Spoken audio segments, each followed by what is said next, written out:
After a massive, devastating storm in the Sundarbans, a nameless man wakes up face down in the mud.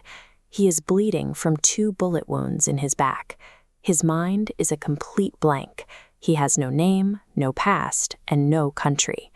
While his brain is empty, his body remains operational.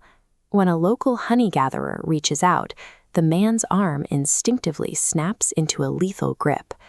Searching his belt, he feels a rigid, square shape sewn into the lining, a waterproof microchip. He is a human weapon wandering with the safety switched off, and no memory of who actually holds the trigger. That microchip leads him out of the wilderness and straight into the dense urban chaos of Kolkata's Sialda station.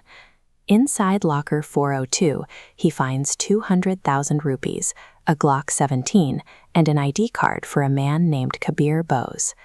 As he navigates the crowded streets, a deep tactical programming takes over. His brain maps the CCTV cameras, calculates physical blind spots, and scans for concealed threats. The ID directs him to an address in Bog Bazaar, but the fresh scratches on the padlock and heavy boot prints in the dust signal a warning.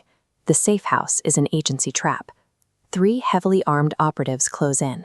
Kabir launches himself out a window, triggering an explosive pursuit over the interconnected rooftops of North Kolkata. He drops down into Kumartuli, a workshop district filled with a maze of unbaked clay sculptures.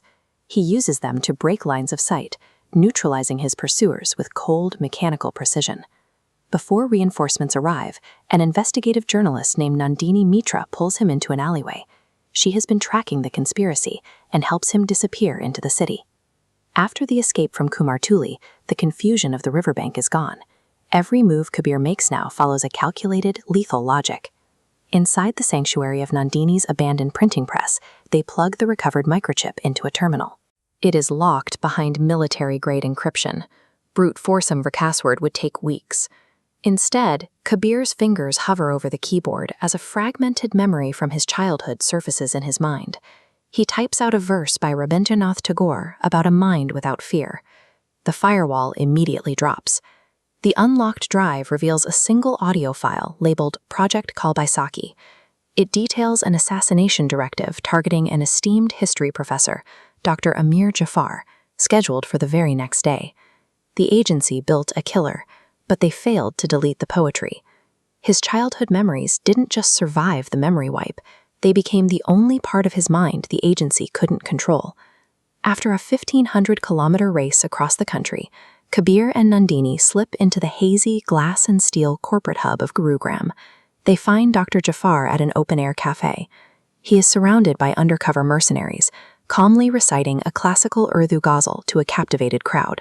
Kabir's internal conditioning triggers a decryption sequence, translating the poetic Urdu phrases directly into directional coordinates, time on target, and explosive payload types. The data points on this map pinpoint an exact coordinated explosive strike on the Red Fort at 3 a.m. Dr. Jafar signals a warning. In that moment, a memory pieces itself together. Kabir recognizes the professor not as a target to protect, but as his own intended victim. Kabir is now fighting on 2 fronts. He has mere hours to stop a state-sponsored terror attack while actively battling his own restored assassin programming.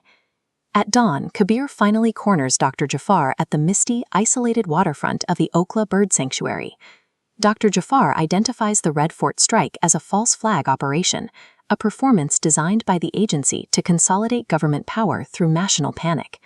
A sniper round tears through the silence, grazing Dr. Jafar.